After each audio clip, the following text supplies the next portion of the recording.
अस्सलाम वालेकुम नाजरीन, खुशामदीद। मेरा नाम सुमैया है। उम्मीद करती हूँ आप सब खैरियत से होंगे। आज हम डॉक्टर महनाज आफरीन जो ENT स्पेशलिस्ट है उनके साथ साइनोसाइटिस से मुतालिक गुफ्तगू करने वाले हैं। Doctor Mahnaz Afreen ENT specialisation Deccan medical college से मुकम्मल किया है। उनके पास 3 साल का तजुर्बा है doctor Deen Dayal ENT care centre के साथ। चलिए हम अपनी गुफ्तगू शुरू करते हैं डॉक्टर महनाज आफरीन के साथ। अस्सलाम वालेकुम डॉक्टर। वालेकुम अस्सलाम। कैसे हैं आप? I am good, thank you. मुझे आपसे मिलकर खुशी हुई। साइनसाइटिस किसे कहते हैं? साइनसाइटिस को समझने के लिए आपको पहले ये समझना है कि साइनसेस क्या है। जी हमारे नाक के आसपास में कमरे जैसे बने हैं। जी 2 यहाँ पे फोरहेड पे, दो हमारे गाल पे, छोटे छोटे कमरों जैसे नाक और आँख के बीच में, और 2 नाक के पीछे। इनको हम साइनसेस कहते हैं। अच्छा। तो इन साइनसेस में जब सूजिश या वर्म पैदा हो जाता है, मतलब कुछ सूजन जैसी आ जाती है, जी। उस कंडीशन को हम साइनसाइटिस कहते हैं। साइनसाइटिस के अलामात क्या हैं?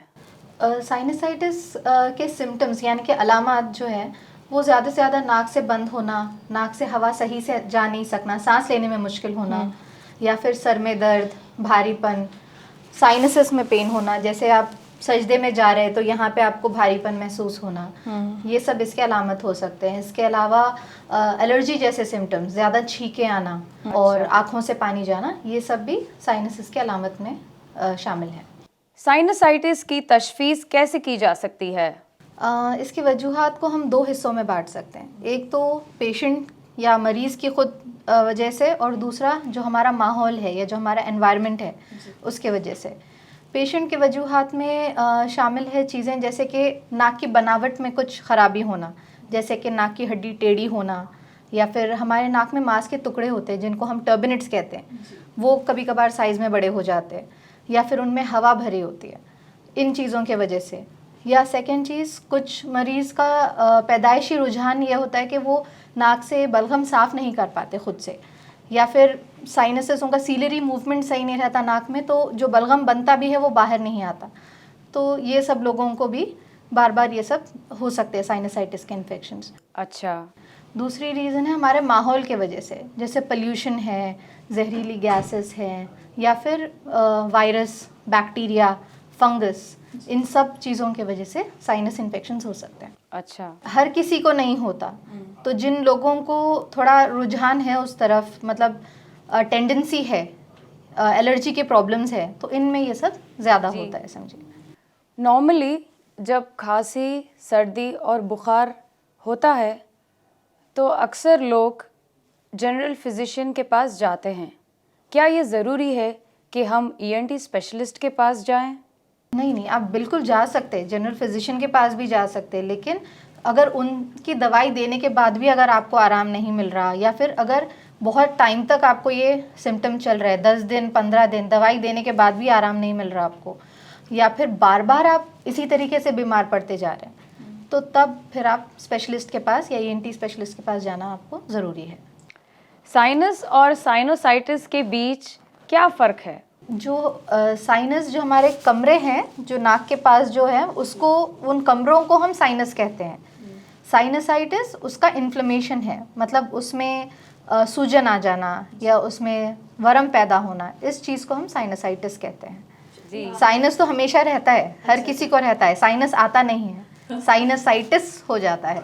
अच्छा। आप जैसे देख सकते हैं हमारे नाक के आसपास सारे VIPs मौजूद हैं, हमारी आइज़ है, हमारा दिमाग है, तो ये साइनस का इन्फेक्शन जो है हमारी आँखों की तरफ जा सकता है, उसके वजह से आँखों में लाली आ जाना, आँखों में दर्द होना, बहुत एक्सट्रीम केसेस में आँखों की देखने की शक्ति यानी बिनाई वो भी जा सकती है। बाज़ वक्त यही इन्फेक्शन ब्रेन के तरफ चला जाता है, तो उस वजह से हमको दिमाग का बुखार या ब्रेन एब्सेस, ये सब चीज़ें भी हो सकती हैं। इसीलिए इसको सीरियस लेना है हमेशा, आसान नहीं लेना है, डॉक्टर को जल्द से जल्द दिखाना है ताकि आप इसके मुज़ीर असरात से बच सकें, उनकी कॉम्प्लिकेशन से बच सकें। डॉक्टर, साइनोसाइटिस और माइग्रेन के बीच क्या फ़र्क है? माइग्रेन अलग है, साइनसाइटिस अलग है, लेकिन साइनसाइटिस के वजह से भी सर में दर्द होता है, उसमें थोड़ा भारीपन जैसा रहता है, और हमेशा ही ये नाक से कनेक्टेड रहता है। माइग्रेन में नाक से प्रॉब्लम नहीं रहता है, नाक से आप सांस ले सकते हैं। साइनसाइटिस में नाक का मेन प्रॉब्लम है कि नाक बंद रहती है, उससे आप ठीक से अक्सर सांस नहीं ले पाते। चेहरे पर भी दर्द होने लगता है, यहाँ पे थोड़ा सूजन आ जाती है फेस पे भी। डॉक्टर, हमें आलिम के पास कब जाना चाहिए? जैसे ही आपको ये सिम्टम्स शुरू हो जाएं, बेटर रहता है आप जाके दिखा लें डॉक्टर को, या तो एक बार में, या फिर अगर बार बार आपको ये सिम्टम्स हो रहे हैं तो बेटर है आप जाके ईएनटी स्पेशलिस्ट को दिखा लें। जिन लोगों को एलर्जी होती है दे आर मोर प्रोन, मतलब उनको ज़्यादा ये प्रॉब्लम्स हो सकते हैं, साइनसाइटिस के ज़्यादा प्रॉब्लम्स हो सकते हैं। तो एलर्जी इन जिनको है, जिन इंडिविजुअल्स को है, तो उनको थोड़ा और जल्दी मिलना है जाके, ताकि फिर वो उसके कॉम्प्लिकेशन से थोड़ा बच सके। डॉक्टर, मेरी एक सहेली है, वो प्रेग्नेंट थी और उसे सर्दी और खांसी की शिकायत थी, तो क्या ये साइनोसाइटिस की कैफियत हो सकती है? हर किसी को नहीं होता ना, हर प्रेग्नेंट लेडी को ऐसे सिम्टम्स नहीं होते, तो डेफिनेटली प्रेगनेंसी से उनका कुछ कनेक्शन नहीं है, ये उनका खुद का नेचर है। शी इज़ एलर्जिक, तो उनको एलर्जीज होती रहती हैं। इवन प्रेगनेंसी से पहले भी आप उनसे पूछिए, उनको डेफिनेटली सर्दी खांसी ज़्यादा हो जाना, छींके ज़्यादा आना, ये सब उनको थे होंगे सिम्टम्स। तो अब उसकी वजह से फिर अब उनको प्रेगनेंसी में भी थोड़ी और ज़्यादा परेशानी झेलनी पड़ रही होगी। बट आप उनको बता सकते हैं कि डॉक्टर से मिलने से हम उनको हेल्प कर सकते हैं। We can give her nasal sprays and all, जिनसे उनको काफ़ी आराम मिल जाएगा फिर इन सब चीज़ों में। अच्छा। हाँ, एलर्जी कई अलग अलग किस्म की होती है, चाहे वो डस्ट से हो, धूल मिट्टी, या फिर पोलन, जर्ग हम उसको बोलते हैं उर्दू में, तो इन सब चीज़ों की वजह से एलर्जी होती है। जी। एलर्जिन क्या करता है, हमारी नाक में जाके हमारी नाक फिर उसको बाहर निकालने की कोशिश करता है, फिर अंदर सूजश, वरम, सूजन ये सब आती है, तो जो हमारे साइनस ओपनिंग्स हैं ना वो बंद हो जाते हैं, फिर अगेन हमको साइनसाइटिस के अलामत शुरू हो जाते हैं, वही दर्द होना, नाक बंद महसूस होना।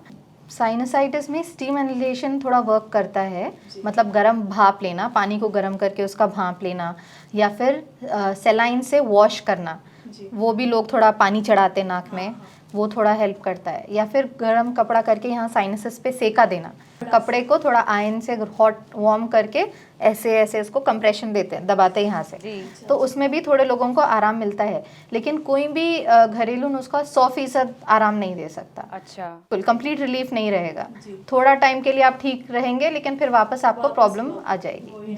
जी। तो इसके इलाज के लिए यूजुअली ये 2 हिस्सों में बटा है। अगर आपको पहली बार ऐसा हुआ है कि नाक से पानी जा रहा है या फिर नाक बंद है आपकी, तो इसको हम अक्यूट फेज बोलते हैं। उस टाइम पे अगर आप डॉक्टर के पास जाएंगे तो हम आपको दवाइयाँ जैसे नीजल स्प्रेज है, एंटीबायोटिक्स है, ये सब देने से आपको आराम मिल जाएगा। लेकिन अगर यही आपको मुसलसल हो रहा है बार बार, और आप हर थोड़े दिन को इस वजह से बीमार पड़ रहे हैं, तो दवाइयाँ तो देंगे ही, साथ में जो बनावटी रुकावट है आपकी नाक में जिसके वजह से आपको ये बार बार हो रहा है, उसके लिए सर्जरी की भी ज़रूरत पड़ सकती है। डॉक्टर, अक्सर लोग भीड़ में नाक बंद करके या कम आवाज़ से छींकते हैं क्योंकि उन्हें शर्मिंदगी महसूस होती है अगर वो खुल के छींके तो। क्या ये सही है? क्या हमें ऐसा करना चाहिए या नहीं? नहीं, छींक जब आ रही है तो हाँ आपको ठीक से छींकना है, क्योंकि अगर आप नाक बंद करके छींकने की कोशिश करेंगे तो ये प्रेशर आपके कान के तरफ जाएगा। हमारे कान और नाक के बीच में एक ट्यूब रहता है, तो प्रेशर कान में जाने से वो इन्फेक्शन फिर कान में ट्रांसफ़र हो सकता है। तो उसमें फिर हमको कान की परेशानी, कान में दर्द, कान में पानी भर जाना, ये सब शुरू हो जाता है। तो बेहतर है जब छींक आती है तो नॉर्मली ही छींकें, जैसे हाँ बस cover your mouth of course, चेहरा ढांक लें। साइनोसाइटिस का मसला कैसा हल किया जा सकता है? सेहतमंद रहिए, अपने आसपास सबको सेहतमंद रखने की कोशिश करिए, हाथ अच्छे से बार बार वॉश करिए, बाहर जाते वक्त मास्क पहनिए, धुएं से अपने आप को बचाने की कोशिश करिए, स्पेशली सिगरेट स्मोक। तो जो सिगरेट पीते हैं वो छोड़ दीजिए, और अगर कोई और भी आपके आसपास में सिगरेट पीता है तो आप उनसे दूर रहिए। फिर अगर किसी को सर्दी ज़ुकाम है तो उनसे भी दूर रहने की कोशिश करिए। जी। डॉक्टर, क्या सिगरेट पीने से साइनोसाइटिस हो सकता है? हाँ, क्योंकि सिगरेट का जो धुआं होता है वो हमारे नाक के लिए, साइनसेस के लिए, इनफैक्ट लंग्स के लिए भी काफ़ी इरिटेंट होता है, बहुत इरिटेट करता है हमारे म्यूकोजा को अंदर से। तो इसके वजह से भी बार बार साइनस इन्फेक्शंस हो सकते हैं। क्या साइनोसाइटिस बच्चों को भी हो सकता है? तो बच्चों को भी साइनस इन्फेक्शंस हो सकते हैं, क्योंकि कुछ साइनसेस हमारे बचपन से ही मौजूद रहते हैं और 4 से 7 साल के बीच में तो पूरे साइनसेस बन जाते हैं हमारे। तो जब बच्चे बार बार बीमार पड़ते हैं, उनको बार बार सर्दी खांसी होती है, तो उनको भी साइनस इन्फेक्शन हो सकता है और इस साइनस इन्फेक्शन के वजह से उनको एस्थमा भी हो सकता है। अच्छा, तो ज़रूरी है कि इलाज उनका जल्द से जल्द करा जाए। हाँ, शुरुआत में ही उनका इलाज करा दे ताकि फिर ये बढ़े नहीं प्रॉब्लम। अच्छा। कभी कभी बच्चे रात को खर्राटे लेके सोते हैं, जी। क्या ये साइनोसाइटिस की कैफियत हो सकती है? तो खर्राटे आना या बच्चों का मुंह खुला रख के सोना ये बिल्कुल भी सही नहीं है। It is not normal. बच्चा मुंह खोल के सो रहा है, खर्राटे ले रहा है, इसका मतलब ये है कि वो नाक से सांस नहीं ले रहा बल्कि मुंह से सांस ले रहा है। तो मुंह से सांस क्यों ले रहा है ये पता करना है। अक्सर हमने जो देखा है, उनको नाक के पीछे गदूद बढ़ जाते हैं जिनका नाम एडिनॉइड्स हैं। जैसे गले में टॉन्सिल्स हैं वैसे ही नाक के पीछे एडिनॉइड्स रहते हैं।